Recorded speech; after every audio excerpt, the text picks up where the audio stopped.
Nutrition Depot, your fitness fuel. Welcome to Nutrition Depot Podcast. I'm Hannah Bacani, your host, and following our Nutrition 101 series, we have the battle of the diets for today's episode. Round 1 of Diet Wars. OMAD versus IF.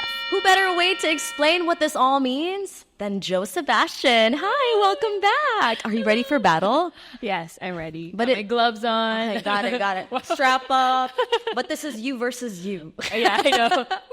That's the hardest challenge. Exciting. If you haven't heard of Jo Sebastian, she is a registered nutritionist dietitian who graduated BS Community Nutrition from the University of the Philippines, Diliman, founder of Heal and host of the Donut Box podcast. Jo's goal is to make nutrition fun, easy, accessible, with a focus on having a healthy relationship with food and body. Welcome back. Thank you. I'm glad to be back. Excited for this topic. Excited for this topic too, because, you know, there's so many diets going around. Yes. And there's so much information on the internet, TikTok, Reels, or like random websites that people kind of confuse what it really means. Exactly. And especially because most videos that you see online are very rage clickbait, where it's just to hook you in. Like, there's not much information what it is and how to do it properly. So I'm really excited to dive in deeper. It's always like avoid this and do that. Yeah. And like no explanation. Yeah. It's like, okay, and then what? And then what now? Exactly. And then you're left kind of paralyzed and you don't know who to listen to these days. So I think that's really cool that we're doing this and really diving straight into it. Yes. Yeah. Let's start the war. Let's start the war, everybody. Ring the bell. Ding, ding, ding, ding, ding, ding. Okay, so let's get into it. What does it really mean? So in the two wars that we have now, how would a nutritionist explain the concepts of OMAD and intermittent fasting diets? I would kind of say that intermittent fasting is like the umbrella where OMAD falls under. But IF, or intermittent fasting, is essentially, as it's called, you have intermittent periods of fasting and then eating.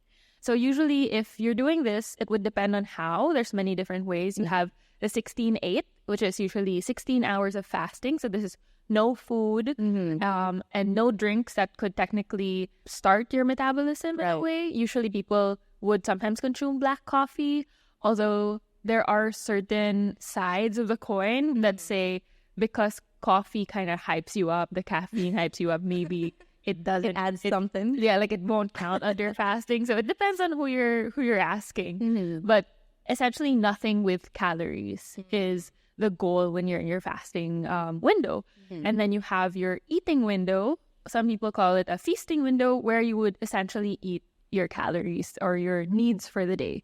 So you have your 16-8, 16 hours of fasting, 8 hours of eating. You have also 24. So that's 20 hours of fasting, 4 hours of eating. Okay. Some people also do 5-2, which is 5 days of regular eating and then 2 days of below 500 calories. Oh, I thought like starve for 5 days. Other way around. Okay, never mind. And then there's also alternate day fasting, where you'll have like 1 day of fasting and the next day you'll eat regularly and so on. And then you have your 1 meal a day, which would probably be more of the intense side of fasting, where you eat all of your needs in just 1 meal for your day. As we delve into this episode, we have to keep in mind that OMAD falls into intermittent fasting. Well, I would say that it does. Yeah. I mean, some people would probably think that it's completely separate, but I think it falls under that idea of you're fasting for a certain period of time and then eating for another. How does this diet or these diets approach weight loss and overall health? I will say that they're not necessarily diets per se, because they don't give any information of what you can and can't eat. It really just is the timing and structure of your meal pattern.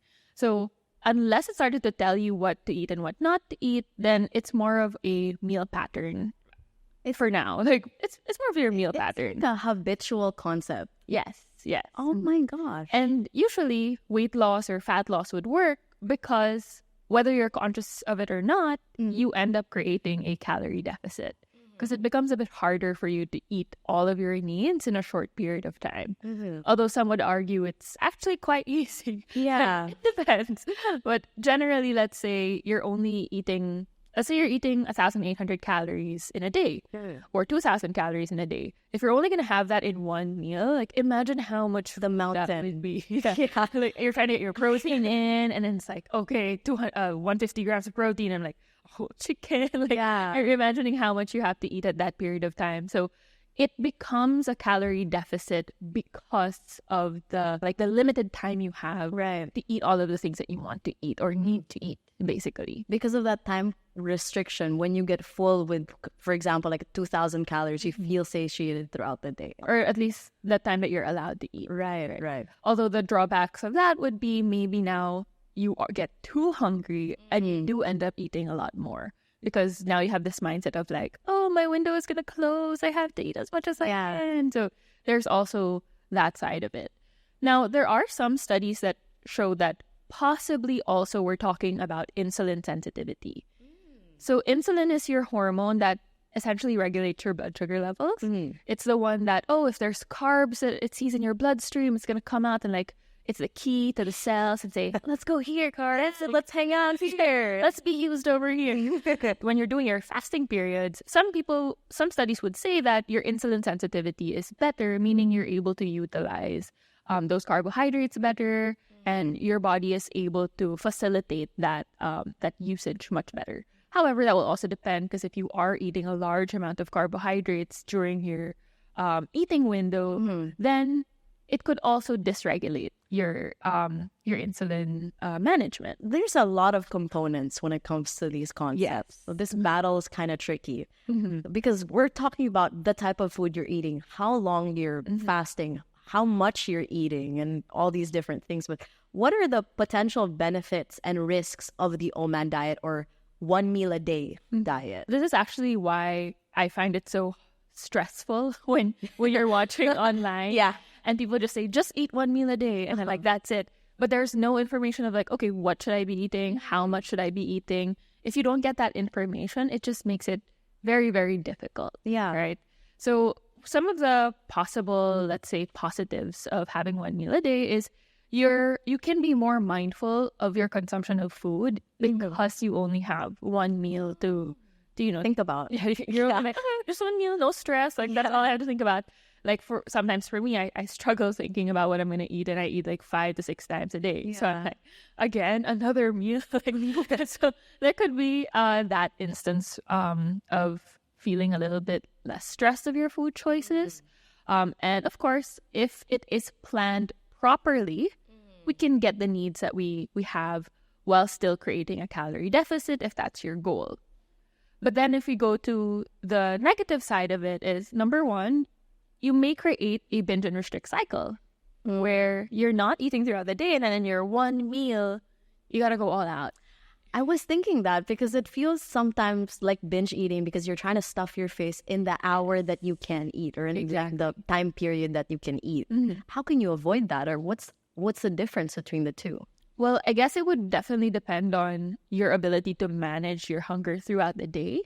And that's why we have like your restrictions or your indications of when somebody shouldn't do OMAD. And that's, of course, if somebody is pregnant, lactating, if you are a child or a teenager, we don't recommend that.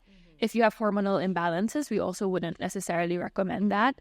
And if you have a history of disordered eating, it is definitely not something we would recommend, because it would create more of that stress mentally, those rules that are just not going to fit for you and going to cause a little bit more stress.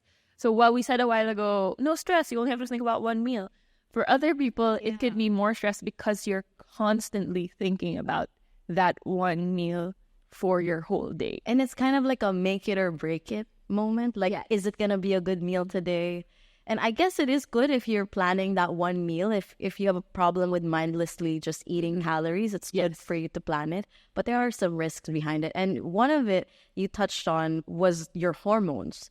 Does it affect men or women differently if we don't eat for a long period of time? For women, we're more sensitive to energy deficits and calorie deficits, basically.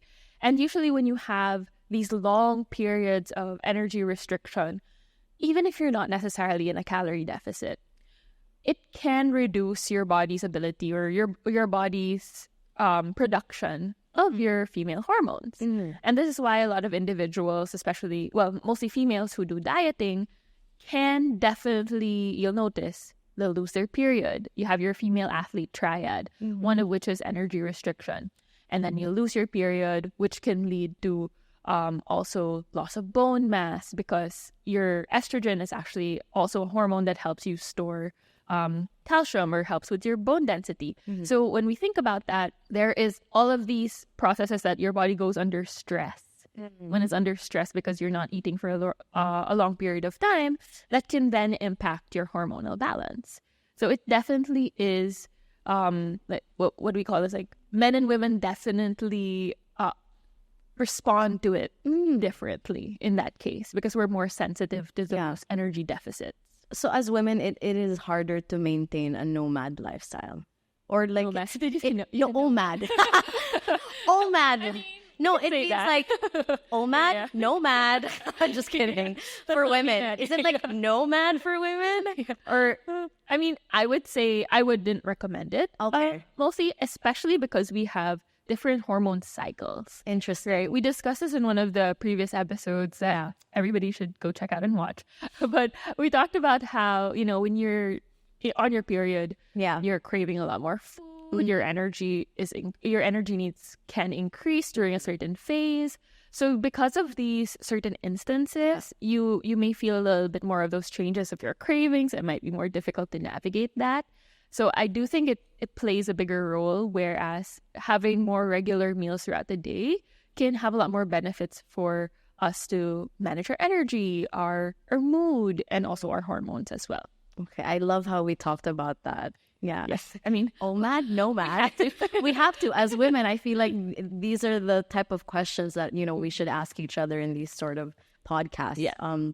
How can individuals effectively transition to or maintain an OMAD lifestyle if they want to try it? Because it is a lifestyle, and so it's like something that you have to experience for yourself. Well, you definitely have to first see if it's even fit in your schedule. Because, okay, so there's another thing when it comes to fasting type of diets is just because you don't feel hungry doesn't always mean that that's a good thing. Because most of the time we're like, I'm not hungry. That's good. That means this diet is working. It's suppressing my appetite. Yeah. But there are certain cases where your appetite should not be suppressed to that level where you never feel hunger. Because that's also a sign that your body is not regulating those cues properly. Right? And we have that tendency to think, oh, I don't feel hungry. This means it's working. It's good. I eat. But your body is designed to send you these cues because eating is survival. Right. So when your body starts to think, oh, you're not answering these cues, it might use the energy it usually directs to sending you those cues into other more important life or death processes in your body.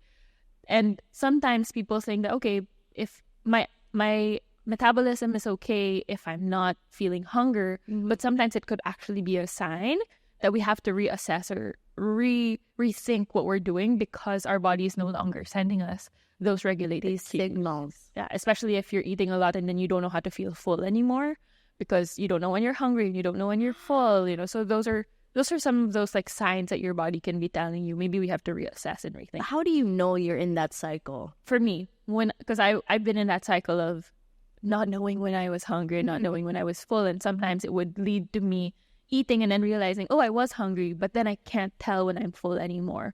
So when you start to notice that every time you eat, you don't know when to stop, or you just don't feel hungry throughout the whole day and you're not able to eat at all, your appetite is diminished, those can be those signs of like, oh, maybe I'm not able to nourish my body anymore. Like, hold up. Yeah, and like, hold up. let's rethink this. Let's rethink this. Let's reassess. And I think that's why we're discussing like these diet wars or battles and these certain eating habits, because at least we can really dive into it and look into which we prefer or what works for us. Exactly. Yes. Okay. So this time let's talk about intermittent fasting. So later on we can really assess which is better for who. What are the different types of intermittent fasting protocols and how do they work? We kind of mentioned a little bit of like the difference is in the length of your fasting and your eating window. Yeah. So usually you'll have some are short, some are longer. actually there's many variations of it. So some people will do an 8-8. Yeah. That would be like 8. Well, technically, okay. So there's the thing is, technically we're all intermittent fasting. Because we sleep. Yeah, because you're not eating when you sleep, unless you are, because That's a different story. If you're like sleepwalking and snacking. sleep eating. Yeah. So technically, we're all fasting. It's just the degree or the length of fasting that we do that would differ when you're now doing intermittent fasting. And you can see that intermittent fasting can take it into those longer periods and longer stretches of fasting. And it would really just depend on your schedule. So some people will do 16-8, some will do 24, and then some people will do like the 8-8. Some will even do 10-14. So there's just so many variations that it really depends on the individual in that case. Is intermittent fasting suitable for everyone since there is that range? Or are certain individuals or some certain individuals should avoid it? Definitely depending on how you do it. Yeah. Like it would depend on how intense or how long and how strict your fasting windows are. That would be dependent. But similar to OMAD, where we wouldn't recommend it to those who are pregnant, lactating, those who are children or too young, and anybody with any health concerns who does it without proper guidance, we definitely want to make sure we're checking in with our physicians first if this is actually something that we should be doing. For example, if you have diabetes, well, yes, fasting can be seen as something that may help insulin sensitivity. On the other side of it, you're not really teaching your body to utilize carbohydrates as well when you are having these major moments of boom, carbohydrate intake is high, and then boom, carbohydrate intake is low. So we can be experiencing these major shifts in blood sugar as well. But then that would now depend on how you properly structure your meals during your eating window. Okay. Like making sure that your first meal when you break your fast is not all carbohydrates. We're still adding your protein. We're still adding your fiber to make sure your body is able to ease into that eating window. Yeah. I like how you mentioned what you should be eating within that window because I want to delve more on that later. But what if you combined intermittent fasting with other dietary approaches like low carb or keto? Does it affect it further or? Well, it depends on your goal. It really depends on the goal. So if it's for weight loss, as long as there is a calorie deficit, it will or can help that. But we also take a look at the amount of restriction or the amount of rules you're now placing. Yeah. So one of the biggest negative things when it comes to fasting is sometimes you also limit your nutrient intake. Same with OMAD and fasting, depending on the length of fasting, is because you have such a small period of time, like we were talking about, is not just about your energy intake, it's about your nutrient intake. Like, do you have enough time to eat all of your fiber? 25 grams of fiber per day. Like, can you really eat that in one sitting without like constantly farting for the rest of your day? Or feeling so stuffed. Because if you eat so much fiber, you're like kind of paralyzed sometimes. Exactly. Like, how's your digestion doing? Yeah. You know? I think so. Those are the things that we kind of check in with is, are you really able to meet your needs in this structure, right? Some people can benefit from fasting. Like, let's say you have a night shift, right? And not necessarily where you're not eating when you're awake, because when we think about that, like, okay, so when I fast at night, I'm supposed to be awake then, like, you know, when you have a graveyard shift, it's a little bit off there, but confusing for your body to say the least. Basically, but really it's more on what fits your schedule, how it fits your schedule. Because some people will thrive off of that 8-16, but that depends also on how their day looks. Because now if you're constantly pushing your hunger, because I used to fast as well when I was deep in my dieting days. It was 12 to 6, basically. That was when I was quote unquote allowed to eat. 11:59, I was already like, huh, can I eat? Yeah. Patiently waiting, like, please. Come on. So if that 1 minute causes you so much stress, then that's really a time also to rethink your approach to it. Because if it's starting to consume your whole day, we have to have that flexibility, because that's also important for us to maintain this routine. What's the difference between a shorter fast and a longer fast for your body? It depends on the individual, of course, but mostly the amount of stress that you're going through, right? Because longer periods of restricted feeding and hunger can cause more stress to the body. Although for some people, they feel like, oh, I have less brain fog, I'm more energized. But for other people, they're more hangry, they're more irritated. I'm on that side of the fence. Same. I'm on that side of the fence. So it would really depend on the individual, but then we can see what to look for. Like, do I feel better or do I feel more stressed and worse? And that can help guide us in deciding if this is for us. I mean, if you are on a diet right now or an eating pattern that stresses you out, that's a cue to maybe change your ways. Yeah, right? Exactly. Okay. Sometimes even for me, because I have acid reflux and I have GERD, something I have to do is to eat every 2 to 3 hours. And sometimes that causes me a bit of stress. But what causes me more stress is when I start to feel the acid build. Yeah. With these fasting methods, you think it's mostly for caloric deficit purposes, right? Because I can't imagine someone on a bulk or eating 4,000 calories in one meal. Is that a thing? Oh, I don't know. I'm pretty sure someone on the internet is doing that. Like, mukbangs. you can find that somewhere. But definitely one of the biggest reasons why people tend to do fasting is because of the weight loss. Right. And the weight loss does tend to happen mainly because whether you're counting calories or not, you create a calorie deficit. So that's kind of that situation. Although some people will do it because they feel like it fits their schedule more. Yeah. And some people will also do it because they've seen benefits to their insulin sensitivity. So there are many reasons. Yeah. But again, it always goes down to, is this the right reason for you? Or like, is it enough reason to make sure that you're doing it properly and it works for your body? For those that are considering a nomad diet, how should that plate be? Or what should you break your fast with? So definitely start off with something that has protein and fiber. And then we can also incorporate a bit of high fiber carbs as well. That way we're not, because if you have a long period that you're not eating anything, your blood sugar levels are going to go down. So in your next meal, that can definitely create a blood sugar spike. Of course, blood sugar spikes are not actually inherently bad because everybody goes through that when you eat. The concern is, can your body bring it down? So when you are having like meals that are just creating a really big spike and it can't bring it down, that's usually when those blood sugar concerns come in. So our goal is to make sure our body can slowly increase your blood sugar and also maintain it. Yeah, or be able to level it properly. And that will be by combining your carbs with protein and fiber. So like complex carbs. Yes. Bread, pasta, rice, all that stuff. Yeah. Oh my gosh. Okay. Perfect. Can you also add in some treats in there?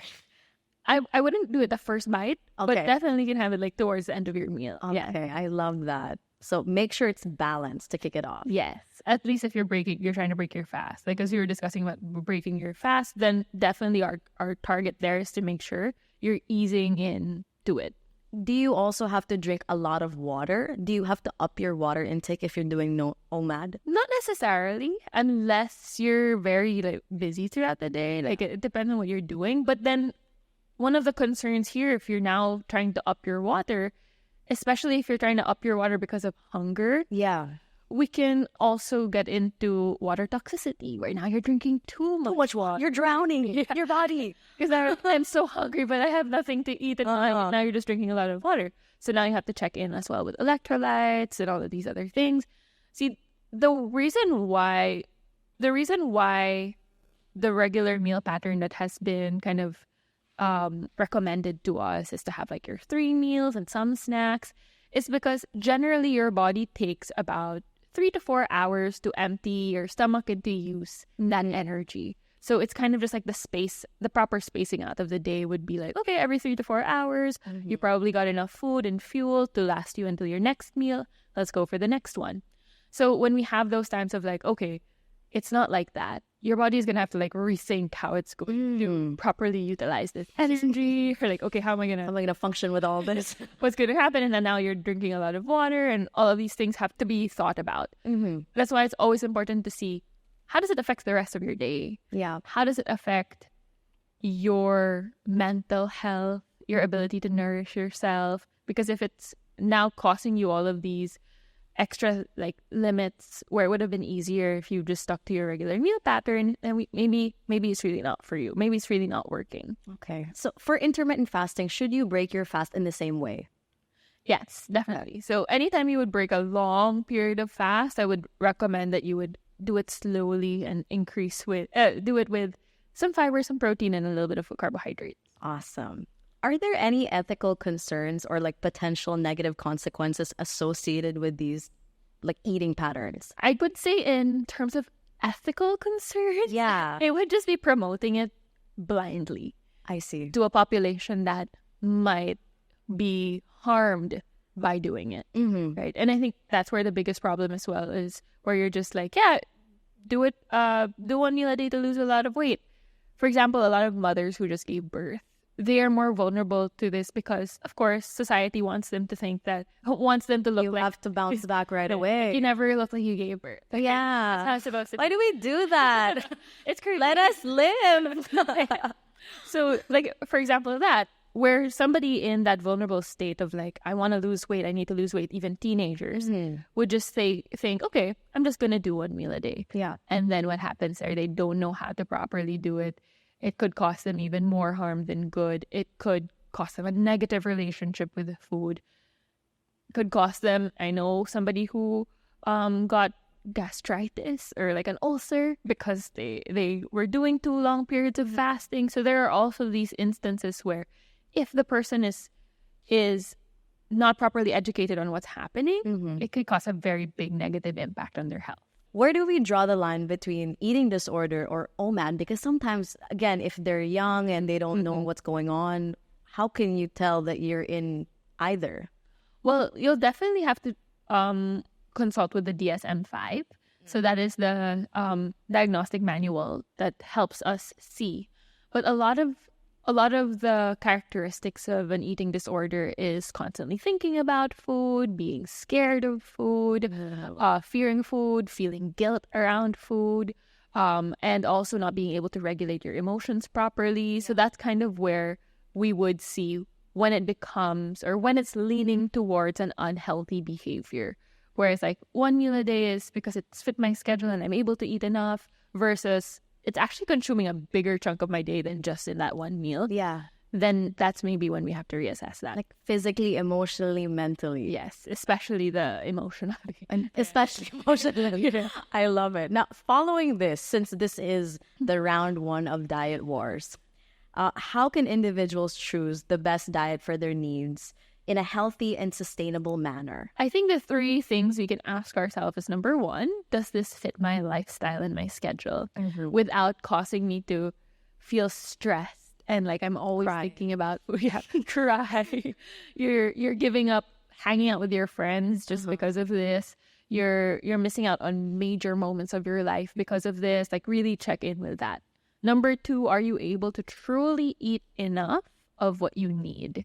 Because if it's causing you to maybe limit the amount of food that you're eating to the point that you're having nutrient deficits, then I don't know about that. Like that's probably not going to be the best. And number 3 is, do you actually see yourself enjoying this for however much longer you want to do it, right? You have to ask yourself that, like, okay, it's fun for a week. And then after that, I'm like, am I happy with this? What is happening? Can I live with this? Exactly. So those are the 3 things that I will check in with is, does it fit your lifestyle? Do you get enough of the nutrients and food that you need? And do you truly see yourself enjoying and being able to do this for however long?